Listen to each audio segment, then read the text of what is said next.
नमस्कार दोस्तों। Bharat electronics limited bell को अगर आप ट्रैक करते हो तो पिछले कुछ हफ्ते इंटरेस्टिंग रहे हैं। स्टॉक ने अच्छा रैली देखा था, फिर थोड़ा कूल ऑफ हुआ। अभी 436 के आसपास ट्रेड कर रहा है। तो नेचुरल क्वेश्चन ये है, क्या ये वापस उठेगा या अभी कंसोलिडेशन फेज में ही रहेगा? और अगर आप नए इन्वेस्टर हो तो क्या ये एंट्री पॉइंट सेंसिबल है आपके लिए या नहीं? आज हम बेल को प्रॉपर्ली डिकोड करने की कोशिश करते हैं। बेसिक फंडामेंटल से लेकर टेक्निकल पिक्चर तक सब चेक करेंगे। चलिए देखते हैं। सबसे पहले कंपनी ओवरव्यू की बात करते हैं। बेल को अगर सिंपल टर्म्स में समझना है तो think of them as the electronics brain behind India's defence systems.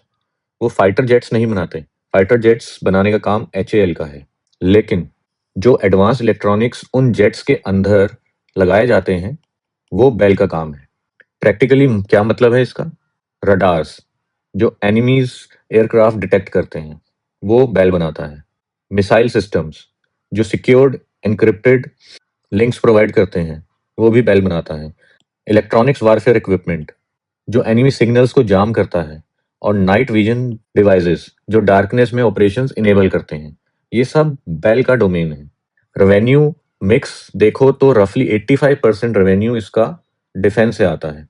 15% civilian applications हैं जिनमें EVM machines, smart cities, solar systems ये सब आ जाते हैं। बट कोर बिजनेस की बात करें तो वो डिफेंस इलेक्ट्रॉनिक्स ही है। अब एक इंपॉर्टेंट कॉन्टेक्स्ट, बेल जो है वो एक PSU कंपनी है, मतलब गवर्नमेंट ओन्ड कंपनी। और सबसे इंपॉर्टेंट बात कि इस कंपनी को नवरत्न का स्टेटस मिला हुआ है, जो बेसिकली हाईएस्ट कैटेगरी है ऑपरेशनल ऑटोनॉमी के लिए।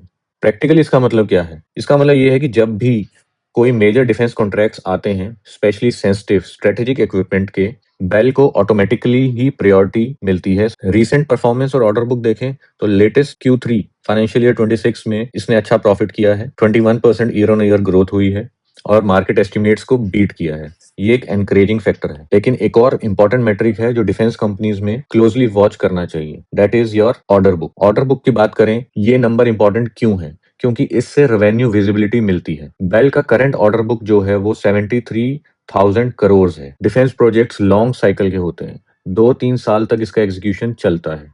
तो 73,000 करोड़ का जो ऑर्डर बुक है, मतलब कि अगले 2-3 साल का रेवेन्यू वर्चुअली सिक्योर्ड है, एज्यूमिंग एग्जीक्यूशन प्रॉपर रहे। ये जो प्रेडिक्टेबिलिटी होती है, स्पेशली वोलेटाइल मार्केट में, ये वैल्यूएबल रहती है। Let's talk about the technical picture. Technical perspective से देखो तो बेल अभी कंसोलिडेशन फेज में है। लॉन्ग टर्म ट्रेंड इसका बुलिश रहेगा, बट शॉर्ट टर्म में थोड़ा कूलिंग ऑफ चल रहा है। स्पेसिफिकली क्या हो रहा है? स्टॉक अपने 20-डे मूविंग एवरेज से नीचे ट्रेड कर रहा है। ये शॉर्ट टर्म वीकनेस इंडिकेट करता है। वॉल्यूम एवरेज है, मतलब पैनिक सेलिंग नहीं है, बट बाइंग प्रेशर भी स्ट्रॉन्ग नहीं। प्रॉफिट बुकिंग चल रहा है बेसिकली। मोमेंटम्स की अगर बात कर लें, जैसे कि RSI और MACD। RSI अभी 40 के आसपास है, ये अप्रोचिंग ओवरसोल्ड टेरिटरी है।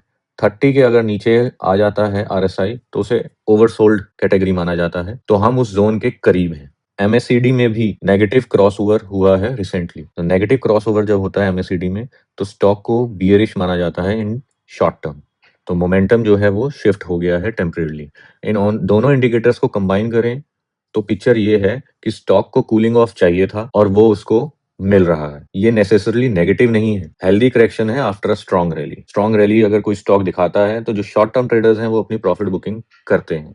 So this is fine. So what I mean to say is that stock is taking a healthy breather. Consolidation phase ये normal है and it creates opportunity for strategic entry. Let's talk about the fundamentals. तो balance sheet देखें तो Bell extremely strong position में है। ये एक debt free company है, कोई इसके ऊपर बोरोइंग प्रेशर नहीं है, जीरो लेवरेज रिस्क है। कंपनी कैश रिच है, strong liquidity position for growth, इसके पास कैश फ्लो बहुत अच्छा है और कोई इसमें फाइनेंशियल स्ट्रेस नहीं है, मतलब जीरो रिस्क है। कहने मतलब वर्किंग कैपिटल जो है वो भी हेल्दी है। ग्रोथ ट्रेजेक्टरी की बात करें तो मैंने अभी आपको बताया, इसका लास्ट क्वार्टर में रिजल्ट काफी अच्छा रहा है। 21% ईयर ऑन ईयर ग्रोथ हुई है और 24% से इसका रेवेन्यू इंक्रीज हुआ है। और ये जो है ये कंसिस्टेंट है ग्रोथ पिछले कुछ क्वार्टर से। तो डिफेंस मॉडर्नाइजेशन इंडिया में फुल स्विंग में है, जिसकी वजह से बेल उसका एक डायरेक्ट बेनिफिशियरी बनता है मेक इन इंडिया के अंडर। एक इंटरेस्टिंग पॉइंट, Q4 यानी कि जनवरी से मार्च हिस्टोरिकली बेल का सबसे स्ट्रॉन्ग क्वार्टर होता है। गवर्नमेंट स्पेंडिंग ईयर एंड में एक्सलरेट होती है और रेवेन्यू रिकॉग्निशन भी कंसंट्रेट होता है।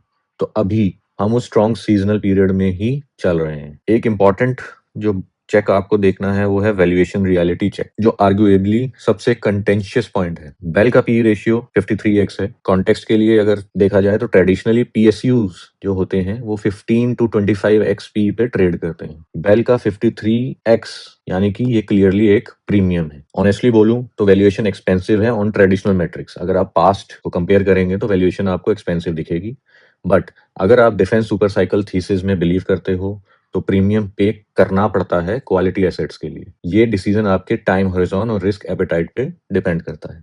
So I will classify this stock as alpha generator, but question is why. 3 parameter है जिन पे ये पूरी तरह से खरा उतरता है। पहला है डिफेंस सुपर साइकिल। तो इंडिया अग्रेसिवली मॉडर्नाइज कर रहा है अपना मिलिट्री, मल्टी ईयर स्पेंडिंग का कमिटमेंट है और बेल जो है इसका प्राइमरी बेनिफिशियरी है। कोई स्ट्रॉन्ग कॉम्पिटिटर नहीं है, नवरत्न कंपनी है, मतलब सबसे पहले प्रेफरेंस इसी कंपनी को मिलेगी। So defence super cycle is a very strong pillar.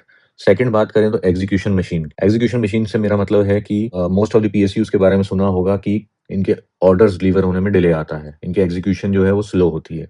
लेकिन बेल जो है एक रेयर पीएसयू है दैट डिलीवर्स ऑन टाइम। पिछले कुछ क्वार्टर से इसकी ग्रोथ कंसिस्टेंट है 15 to 20%, और इस क्वार्टर में देखा जाए तो 24% ही आई है। Strong project management track record है, डिलेज नहीं है, मैनेजमेंट बहुत बढ़िया है। So this was your second pillar and this is also very strong.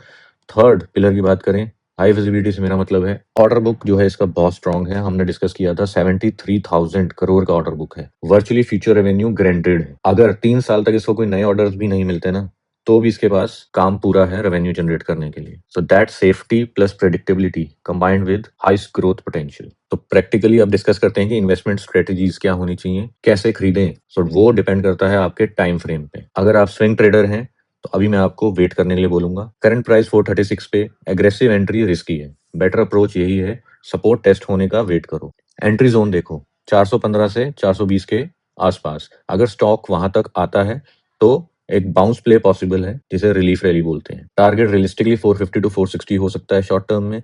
Risk manage करने के लिए स्टॉप लॉस जरूर लगाइए, वो 395 है। अगर सपोर्ट क्लियरली टूट गया तो ट्रेंड वीकनेस सिग्नल करेगा। Expected return 8 to 10%। Risk medium है, मतलब not high risk but not ultra safe. So मैं इसको कॉन्फिडेंस स्कोर दूंगा 8 out of 10। तो मीडियम टर्म परस्पेक्टिव से थीसिस काफी इंटरेस्टिंग है। Q4 सीजनैलिटी स्ट्रांग होती है बेल में, मैंने आपको बताया था। मार्च तक रेवेन्यू बुकिंग पीक पे होगी ईयर एंड टारगेट्स मीट करने के लिए। नेक्स्ट अर्निंग रिपोर्ट मई में आएगा और वो लाइकली स्ट्रांग दिखेगा। सो एनालिस्ट की अगर बात करें तो उन्होंने जो शॉर्ट टर्म टारगेट है वो 490 के आसपास दिया है 6 मंथ्स के होराइजन पे। ये रफली 12 से 13% अपसाइड है। एलोकेशन सेंसिबल रखिए, 5 से 8% ही होनी चाहिए। ये कोर होल्डिंग नहीं है बट टेक्टिकल पोजीशन हो सकता है। Exit strategy, trail your stop loss. अगर स्टॉक 461 जो इसका ऑल टाइम हाई है उसको ब्रेक करता है, क्रॉस कर देता है तो 500 की पॉसिबिलिटी आती है। बट अगर 461 रेजिस्टेंस पे मल्टीपल टाइम्स रिजेक्ट होता है तो आप प्रॉफिट बुक करिए और निकल जाइए if you are not a long term investor in this stock. अब बात करते हैं लॉन्ग टर्म की, जो कि इसका एक कोर थीसिस है। लॉन्ग टर्म पर्सपेक्टिव से बेल एक इंटरेस्टिंग केस है। डिफेंस मॉडर्नाइजेशन इंडिया में मल्टी ईयर थीम है। जियो पॉलिटिकल टेंशन के बारे में आपने सुना ही है, बॉर्डर सिक्योरिटी बढ़ानी है, टेक्नोलॉजिकल अपग्रेड्स करने हैं। तो ये सब ओवरनाइट स्टोरी नहीं है, डिकेड्स का ट्रांसफॉर्मेशन है। BEL potentially 15 to 20% CAGR deliver कर सकता है आपको 3 से 5 साल में अगर एग्जीक्यूशन सॉलिड रहा। Order book 73,000 crore already baseline provide करता है। New orders specially export orders margin expansion ला सकते हैं। सो लॉन्ग टर्म के लिए अप्रोच इज लमसम मत करिए, अभी वैल्यूएशन थोड़ा हाई है। सिप मोड में इन्वेस्टमेंट करिए, थोड़ा पैसा अभी डालिए and then wait for the Q4 result. अगर अच्छा आता है एज पर अवर एक्सपेक्टेशन तो उसके बाद आप और पैसा डालिए, ये आपको अच्छी वेल्थ बना के दे सकता है इन 3 to 5 years। Discuss about the risk, गलत क्या हो सकता है स्टॉक के साथ। सो ऑनेस्टली बात करें तो कुछ जेन्युइन कंसर्न्स हैं। पहला है वैल्यूएशन रिस्क, ये मोस्ट ऑब्वियस है। 53x ट्रेडिशनली जो इसका पी है उससे मैच नहीं करता, मतलब ये स्टॉक प्राइस फॉर परफेक्शन हो चुका है। अगर कोई क्वार्टर अर्निंग्स इसकी मिस होती हैं, may be order execution delay हो गया या न्यू ऑर्डर्स एक्सपेक्टेड से कम आए तो 10 से 15% की करेक्शन आ सकती है। मार्केट प्रीमियम वैल्यूएशंस को क्विकली पनिश करता है। Premium multiples leaves little room for error. Second is PSU structure जो है इसका, government policy risk. Being a government company margin expansion की नेचुरल सीलिंग होती है इस पे, मतलब गवर्नमेंट का प्रायोरिटी नेशनल सिक्योरिटी पर होता है, मैक्सिमाइजिंग शेयर होल्डर रिटर्न्स पर नहीं। तो अगर किसी प्रोडक्ट में बेल को सपोज 40% का प्रॉफिट हो रहा है लेकिन गवर्नमेंट पॉलिसी फोर्स करती है उसको कि अपना मार्जिन कम करो, प्राइसिंग रीजनेबल रखो, तो उन्हें करना पड़ेगा। Then is lastly supply chain risk से मतलब इलेक्ट्रॉनिक्स कंपनी है ये, इसका सबसे इंपॉर्टेंट कंपोनेंट होता है सेमीकंडक्टर्स, और सेमीकंडक्टर्स इंडिया में नहीं बनते, इंपोर्ट करने पड़ते हैं, तो सप्लाई चेन का इश्यू हो सकता है।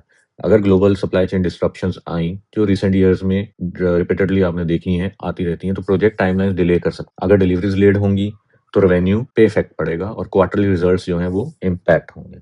सो रिस्क मैनेज करने के लिए मैंने आपको पहले भी बताया है, never invest more than 5 to 10% of your portfolio in a single stock, regardless of how strong the fundamental appears. कितना भी fundamental strong क्यों ना हो किसी stock का, 5 से 8% मत लगाइए। Diversification is your safety net. So let's summarize what we have discussed so far. इस stock के positive क्या हैं? Monopoly position है, कोई strong competitor नहीं है, नए private players market में आ रहे हैं, लेकिन नवरत्न status होने की वजह से इसी कंपनी को प्रेफरेंस दी जाएगी। जीरो डेप्ट कैश रिच कंपनी है, ऑर्डर बुक 3 साल की विजिबिलिटी है, 73,000 करोड़, डिलीवरी ट्रैक रिकॉर्ड इसका बहुत अच्छा है, स्ट्रॉन्ग एग्जीक्यूशन है। जो कॉन्स हमने डिस्कस किए हैं कि वैल्यूएशन इसकी एक्सपेंसिव है, गवर्नमेंट पे डिपेंडेंट है तो मार्जिन थोड़े कंप्रेस हो सकते हैं, और supply chain issues. Investment verdict, buy on dips, excellent stock to own, but patience is key. अगर आप शॉर्ट टर्म हैं तो wait for prices to reach 415 to 420 and then you can make an entry. What should be your next action plan? तो swing traders price alert लगा के रखिए अपना 415 से 420 पे। शॉर्ट टर्म ट्रेडर्स हैं तो मेक रिजल्ट्स जो हैं अच्छे आने के चांसेस हैं, सो उसका वेट करिए और उसके बाद you can enter. Long term के लिए सिप मोड में ही इन्वेस्ट करिए। And then there are few key monitoring points. पहला है मई 2026 की अर्निंग्स, तो ये क्रिटिकली इंपॉर्टेंट होंगे क्योंकि Q4 हिस्टोरिकली स्ट्रॉन्गेस्ट क्वार्टर होता है। रेवेन्यूज, मार्जिन्स, ऑर्डर इनफ्लोज सब कुछ क्लोजली देखो। New order announcements, specially export orders. Domestic orders expected है रेगुलर बेसिस पे, but export orders margin accelerate करने में अच्छा रोल प्ले कर सकते हैं, तो स्ट्रेटेजिकली इंपॉर्टेंट है। तो look at the new order wins. Critical technical level 413, ये सपोर्ट लेवल है। अगर 413 का लेवल टूटा तो उसके बाद इसका सपोर्ट आता है 397 पे, और ये भी ब्रेक हो गया तो मतलब इसकी थीसिस जो है वो फ्लॉप हो गई है, इस स्टॉक को छोड़ दीजिए। Lastly you have to monitor defence budget. Usually defence budget मैंने आपको बताया, गवर्नमेंट ऑफ इंडिया अच्छा खासा मिलिट्री अपना इंफ्रास्ट्रक्चर बढ़ा रही है, तो बजट में अच्छी खासी एलोकेशन करता ही है, but still you need to track annual defence allocation. Learning point for beginners, तो यहाँ पे लर्निंग क्या है? ऑर्डर बुक विजिबिलिटी का कॉन्सेप्ट, डिफेंस, इंफ्रास्ट्रक्चर स्टॉक्स और कैपिटल गुड्स कंपनीज के लिए order book critically important metric है। बेल का ऑर्डर बुक रेवेन्यू का रफली 3 टाइम्स है, मतलब 0 न्यू ऑर्डर्स भी अगर आए तो 3 साल का काम इनके पास है। यह प्रिडिक्टेबिलिटी वैल्यूएबल है वोलेटाइल मार्केट्स में। तो आप कमेंट्स में बताइए, आप डिफेंस स्टॉक्स को जनरली ट्रैक करते हो? क्या ये सेक्टर आपको इंटरेस्टिंग लगता है? अगर वीडियो यूजफुल लगा हो तो लाइक कर देना, सब्सक्राइब करो मेजर्ड स्टॉक डिस्कशंस के लिए। हाइप नहीं, रियलिटी चेक करेंगे। और हमेशा याद रखो, अपना खुद का रिसर्च करो बिफोर इन्वेस्टिंग। ये एजुकेशनल वीडियो है, एडवाइस नहीं है।